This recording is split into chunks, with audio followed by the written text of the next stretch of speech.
de nuevo. Capítulo 20. El cuadro. Siempre pensé que los cuadros antiguos tenían algo de ventana cerrada. No una ventana hacia la calle, ni hacia un paisaje, ni hacia una habitación ajena. Una ventana hacia un lugar que alguien decidió dejar quieto para siempre. Una casa en mitad del campo. Una mujer junto a una mesa. Un árbol oscuro bajo un cielo gris. Todo detenido dentro del marco. Todo obedeciendo a la pintura. Eso pensaba antes de heredar aquel cuadro. Antes de verlo cambiar cada mañana. Antes de descubrir que no estaba pintando una casa. Me estaba pintando a mí. El cuadro llegó después de la muerte de mi tía Irene. Ella había vivido sola en una casa grande, con pasillos largos, cortinas siempre cerradas y muebles cubiertos por telas claras incluso cuando aún los usaba. No éramos muy cercanas, pero el notario me llamó para decirme que me había dejado algunos objetos. Una caja de libros, una lámpara vieja, una cómoda pequeña y un cuadro envuelto en tela gris. Me extrañó que eligiera aquel cuadro y no otro. Mi tía tenía pinturas más bonitas. Retratos antiguos, paisajes marinos, bodegones oscuros. Aquel, en cambio, era sencillo. Una casa de campo bajo un cielo apagado. Paredes claras, tejado negro. Una sola ventana iluminada. No había personas, no había animales. Solo la casa, quieta, con la puerta cerrada y una luz amarilla encendida en el interior. Al darle la vuelta, vi una frase escrita en la parte trasera del marco. No lo cuelgues donde duermas. Pensé que era otra de las manías de mi tía. Ella siempre había sido supersticiosa. Cubría los espejos durante las tormentas. No dejaba tijeras abiertas sobre la mesa. Nunca se sentaba de espaldas a una puerta. Me llevé el cuadro a mi piso y lo apoyé en el salón, junto a una estantería. No pensaba colgarlo. Solo lo dejé allí mientras decidía qué hacer. Esa noche, mientras veía la televisión, noté que miraba el cuadro más de lo normal. La casa pintada tenía algo incómodo. No era fea, no era amenazante, pero la ventana iluminada parecía demasiado real, como si detrás de esa pincelada amarilla hubiera una habitación encendida de verdad. Me acerqué. Olía a polvo, óleo viejo y madera húmeda. Pasé un dedo por el marco. Estaba frío. Antes de acostarme, lo giré hacia la pared. No quería que aquella ventana siguiera mirándome desde el salón. Por la mañana, el cuadro estaba de frente otra vez. Me quedé inmóvil en la entrada. Yo recordaba haberlo girado. Estaba segura. Me acerqué pensando que quizás se habría movido al apoyarlo mal. Pero entonces vi el cambio. La puerta de la casa ya no estaba cerrada. Estaba entreabierta. Una rendija negra, estrecha, pintada con una precisión que no recordaba. En el suelo, junto al marco, había una escama de pintura oscura, fresca, pegajosa. Dejé el cuadro en el trastero y cerré la puerta con llave. Durante todo el día sentí una inquietud absurda, como si hubiera dejado algo encendido en casa. Cuando volví, la puerta del trastero estaba abierta. El cuadro estaba en el salón, apoyado en el mismo lugar de antes. Esta vez había otra cosa en la pintura. En el camino que llevaba a la casa, aparecía una figura pequeña, de espaldas. Llevaba un abrigo parecido al mío. Llamé a mi madre y le pregunté por el cuadro de la tía Irene. Guardó silencio demasiado tiempo. Después me preguntó si había cambiado. No si me gustaba, no si estaba dañado, si había cambiado. Le dije que sí. Entonces me contó que mi tía lo compró muchos años atrás, a un pintor que vivía cerca de un pantano. Un hombre obsesionado con pintar siempre la misma casa. Después de su muerte, encontraron su estudio lleno de cuadros casi iguales. En algunos la puerta estaba cerrada, en otros, abierta. En otros, una persona aparecía en el camino. Mi tía empezó a decir que el cuadro pintaba cosas que aún no habían ocurrido.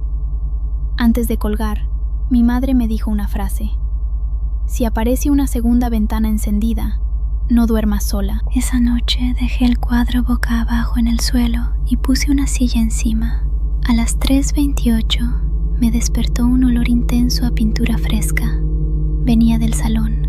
La silla seguía en su sitio. El cuadro seguía boca abajo, pero sobre la pared blanca, justo encima, había aparecido una pequeña ventana amarilla pintada directamente en la pintura de la casa. Me acerqué. Dentro de esa ventana se veía una habitación. No la casa del campo. Mi salón, mi sofá, mi lámpara. Y en el sofá, alguien sentado de espaldas. Al mismo tiempo, el sofá real crujió detrás de mí, como si una persona acabara de sentarse. No miré. Cerré la puerta del salón y pasé el resto de la noche en la cocina. Permíteme hacer un receso. La mayoría de personas que ven mis videos no están suscritas al canal. Me ayuda mucho que te suscribas. Sigue disfrutando del video. Por la mañana, la ventana pintada había desaparecido de la pared. El cuadro estaba de frente, apoyado contra el sofá. Ya no mostraba solo la casa del campo. En una de sus ventanas se veía una habitación interior, pequeña, amarilla, con un sofá igual al mío, y sentada en él una figura de espaldas. La postura era la mía. Lo llevé a una tienda de restauración. El restaurador era un hombre mayor, serio, con manos manchadas de barniz. Examinó el cuadro bajo una luz blanca. Dijo que no parecía valioso, quizá de mediados del siglo pasado. Luego se quedó callado. Había encontrado algo bajo la pintura. Me mostró una zona del cielo gris con una lupa. Bajo las capas se veían formas ocultas. No eran nubes, eran caras. Muchas caras, cubiertas por pintura. Todas mirando hacia la casa. El restaurador dijo que el cuadro había sido repintado muchas veces, como si alguien intentara tapar lo que aparecía. Le pregunté si podía limpiarlo. Me miró con una seriedad que me asustó. Dijo: yo no quitaría ninguna capa. Aún así, se quedó el cuadro una noche para estudiarlo. A las 4:10 me llamó. Su voz temblaba. Me pidió que fuera a recogerlo. Cuando llegué, tenía el cuadro envuelto en la tela gris. Me contó que durante la noche oyó pinceles moviéndose en el almacén. Al entrar, encontró el cuadro apoyado en una mesa. La pintura había cambiado. Ahora aparecía su taller visto desde una ventana que no existía. En el centro estaba él, dormido sobre una silla, y detrás una figura inclinada sobre su cabeza, sosteniendo un pincel. En la esquina inferior había una palabra recién pintada: devuélvela. Le pregunté a quién. No respondió. Solo dijo: no es una casa, es un marco buscando pared. Volví a casa con el cuadro en el maletero. Durante el trayecto, el coche olía a óleo fresco. En cada semáforo me parecía ver una luz amarilla en el retrovisor. Al subir al piso, el cuadro pesaba más. Lo dejé en el baño, cerré la puerta y busqué en internet el nombre medio borrado del marco. Encontré una noticia antigua sobre un pintor llamado Julián Arce, desaparecido en 1963. Pintaba paisajes rurales. Su esposa murió en circunstancias extrañas. Él empezó a pintar la misma casa una y otra vez. Decía que no la inventaba. Decía que la veía al cerrar los ojos. Un alumno declaró que Julián creía que algunas casas no se construyen con ladrillos, sino con miradas. Cuantas más personas las miran, más reales se vuelven. La última obra de Julián nunca fue encontrada. Solo hallaron su estudio vacío, las paredes cubiertas de ventanas pintadas y una nota sobre el caballete: ya tiene suficiente luz para entrar. Esa noche no dormí. Me quedé en la cocina con todas las luces encendidas. A las 3:28 escuché un goteo en el baño. luego un roce suave, un pincel contra azulejo. Fui hasta la puerta. Por debajo salía luz amarilla.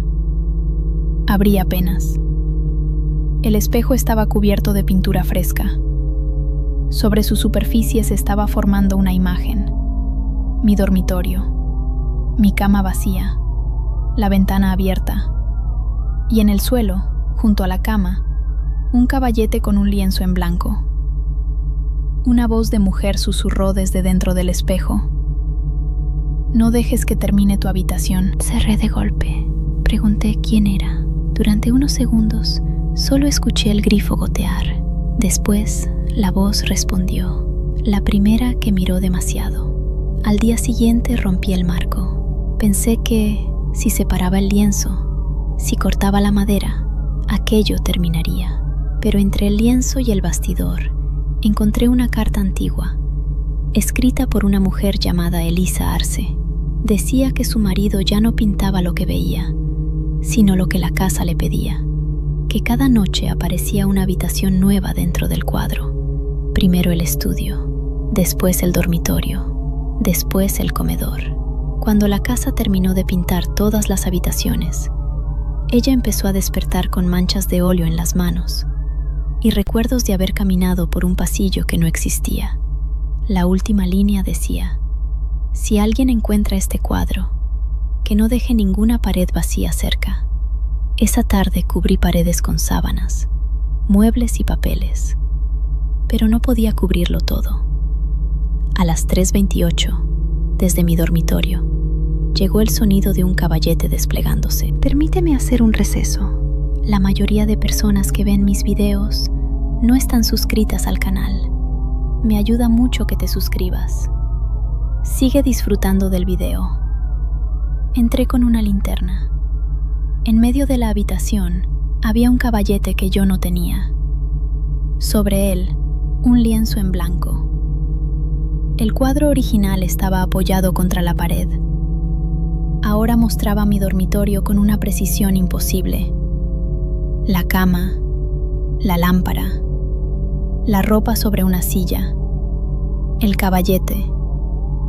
En el lienzo pintado dentro del cuadro empezaba a aparecer mi rostro. No mi cuerpo, solo mi cara, todavía incompleta. Los ojos eran manchas oscuras, la boca, una línea húmeda. En el lienzo real, un pincel se movía solo. Cada trazo que aparecía allí, aparecía también dentro del cuadro. Y cada trazo me hacía sentir más pesada, más quieta, como si algo estuviera copiando mi forma desde dentro de los huesos. La voz de Elisa susurró desde la pintura: borra la luz. Entendí que hablaba de la ventana iluminada de la casa. Cogí un cuchillo y rasqué la pintura amarilla. El óleo estaba fresco, aunque debía llevar décadas seco. Al rascar, escuché un grito dentro del cuadro, un sonido de madera expandiéndose, de paredes abriéndose, de una casa despertando enfadada. La ventana se oscureció. En mi dormitorio, el pincel cayó al suelo, pero mi rostro incompleto abrió los ojos antes de tenerlos terminados. Lo llevé al patio del edificio. Llovía. Eché disolvente sobre el lienzo y prendí una cerilla. Al principio no ardió. Luego la casa empezó a iluminarse desde dentro. Una ventana. Otra. Otra. Como si alguien recorriera sus habitaciones encendiendo luces. En la puerta abierta apareció una figura alta, hecha de sombras y pinceladas, con un rostro que cambiaba cada vez que las llamas tocaban una capa distinta. Durante un segundo vi el mío entre ellos. Después, el fuego se volvió negro y la pintura empezó a derretirse como si fuera piel. La lluvia apagó las llamas. En el suelo solo quedó el marco quemado y vacío. Creí que había terminado. Me equivoqué. Al subir a mi piso, encontré pequeñas pinceladas amarillas en todas las paredes. No formaban imágenes completas, solo esquinas, marcos de puertas, bordes de ventanas. La casa no necesitaba el cuadro entero. Había aprendido mi piso. Durante semanas intenté dormir fuera, en casa de mi madre, en un hotel, en el sofá de una amiga, pero cada habitación donde pasaba una noche amanecía con una mancha de óleo amarillo, una ventana empezando a formarse. Una vez la encontré en el techo, otra dentro de un armario, otra detrás de un espejo. Hace 2 noches volví a mi piso para recoger algunos documentos. Pensé que de día estaría bien. El salón estaba vacío. Las paredes parecían limpias, pero en el dormitorio encontré el caballete. Sobre él había un lienzo terminado. Era un retrato mío durmiendo, no en mi cama. En una habitación desconocida, con papel pintado gris y una ventana iluminada al fondo. En el reverso había una frase escrita con pintura fresca. Ya no necesito que mires. Ahora puedo recordarte. Salí sin llevarme nada. Esta noche estoy en casa de mi madre. He cubierto las paredes con mantas. He apagado las luces. He cerrado los ojos cada vez que noto claridad en la habitación. Pero hace unos minutos he olido pintura fresca, muy cerca. He encendido la lámpara y he visto que mis manos están manchadas de amarillo. No recuerdo haber tocado nada. En la pared frente a mi cama, bajo la manta que la cubre, empieza a notarse un rectángulo de luz, como una ventana encendida al otro lado de la tela. Y desde dentro, muy despacio, alguien está pintando mi nombre. Hasta pronto.